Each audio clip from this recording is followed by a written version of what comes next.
Hello there, dear friends, and welcome once again to the Relaxed Fantasy Review. Today, we're going to be going over a subclass from it is official D&D content, but it was written by the leader of Critical Role, the most popular D&D live stream out there, Matt Mercer. Based on his first campaign, The Explorer's Guide to Wildmount, or Wildemount, however you want to pronounce it, is an adventure module that also carries a few character options in it. Today, we're going to be going over the fighter subclass that comes with this book, the Echo Knight. Before we begin, I'd like to let you know that for just $1 a month, you can support this channel. If you click on the join button that's just below this video, for $1 a month, you get a little badge next to your name showing that you're a supporter of Relaxed Fantasy Review. You earn my undying gratitude and my priority. And just thanks for watching and thanks for supporting what I do here on YouTube. The Echo Knight is one of the most, it's one of the most off-band fighter subclasses because its abilities are nuts. Starting right away, at level 3, when you choose this subclass, you get the Manifest Echo power. As a bonus action, you can summon up an echo of yourself. It looks like you, looks like a shadowy form of you.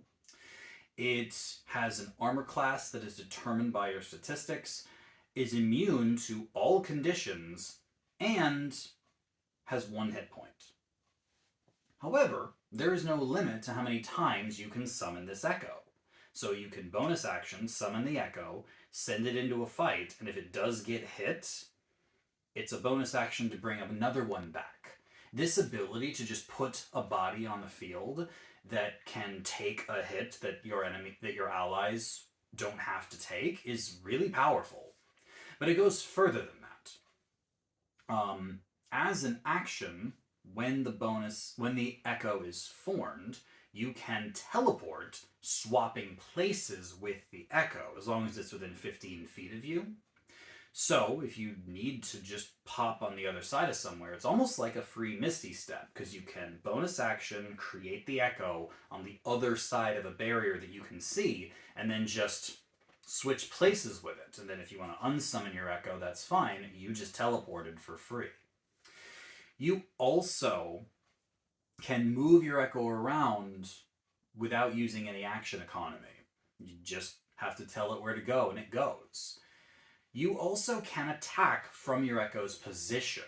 The echo itself doesn't have any inherent attacks, but if you attack, you can attack from your position or from your echo's position. The only downside is this has to be a melee attack, so you can't shoot arrows from around a corner, and you can't see through the echo's eyes, at least not yet. Still, being able to manifest these little shadow clones of yourself one at a time is just stupidly powerful, and I give this feature 10 out of 10 without question. The other thing you get at level 3 is Unleash Incarnation. Unleash Incarnation states that when you attack, you can make an extra attack from the echo's position. So this is a way to weaponize the echo while still attacking from where you're at. The only trouble with this is you can only do it Constitution modifier times per long rest. So, it's a nice way to weaponize your echo, but it's not unlimited. Still, nothing wrong with extra attack. I say 9 out of 10 for that. Next, you get this feature is interesting, and it's called Echo Avatar. And the idea is that you send your echo away from you up to 1,000 feet. When you do this, you can use your action to look through the echo's senses. So you can send it off, kind of like the Arcane Eye spell. What's tricky about it is that it doesn't specifically say that the echo can do things like open doors or interact with objects. So it's not quite like having a drone of yourself. Up until this point, the Echo could only move 30 feet away from you and then would disappear. So it extends the abilities of your avatar, of your Echo, rather.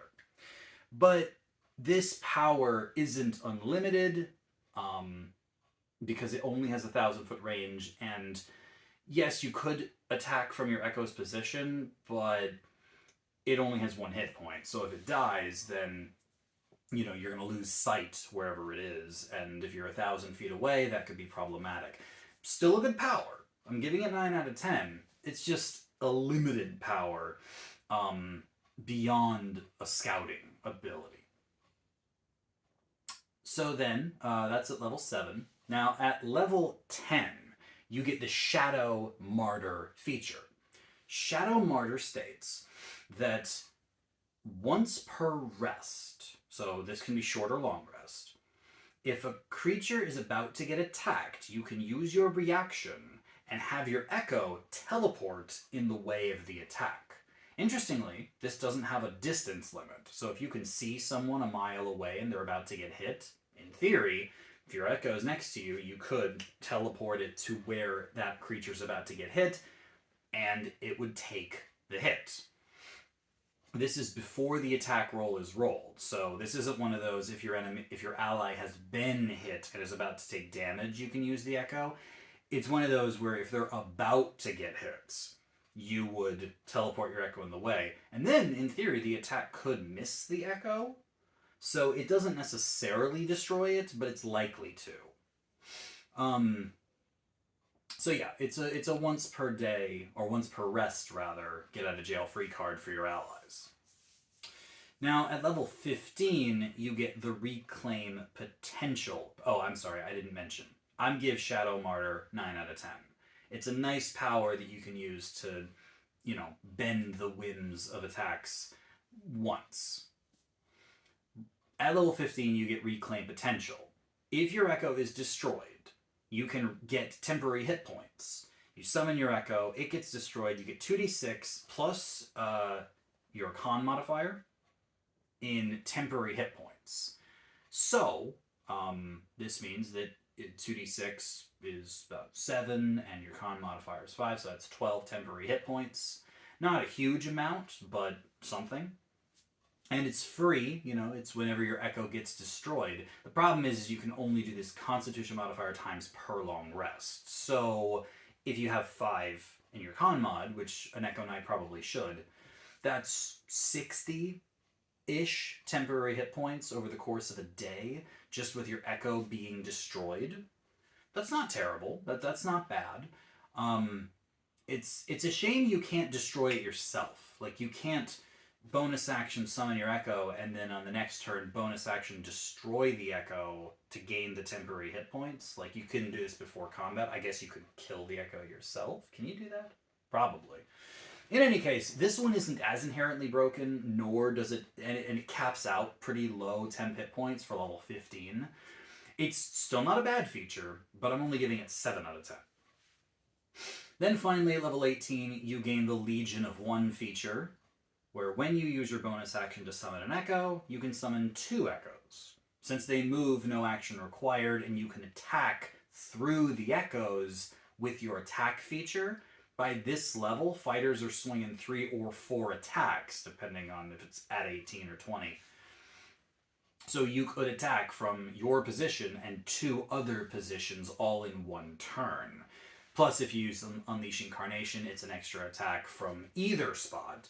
Using the teleportation or the Echo Avatar or any of those powers, you can use either Echo for it. So in theory, you could send an Echo off as your Avatar to look around whilst keeping one near you for a potential fight. Just having the 2 bodies takes what was already a super powerful feature and amplifies it to just crazy levels. So that's the Echo Knight. I say the Legion of One is 10 out of 10, and the overall subclass is 9 out of 10. Manifest Echo and Legion of One are brokenly powerful abilities. Everything else feels balanced. Con modifier times for Unleash Incarnation, once per short rest, Shadow Martyr, Reclaim Potential is a relatively small amount of temporary hit points, so nothing here is broken except for the fact that you can just summon these echoes at will.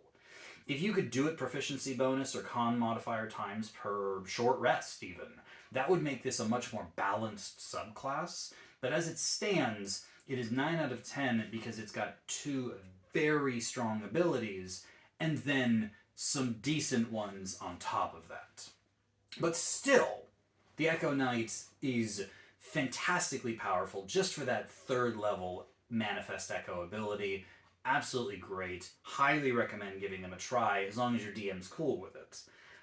There's a lot of tactics involved here, and I think there's plenty of shenanigans to be had with the Echo Knight.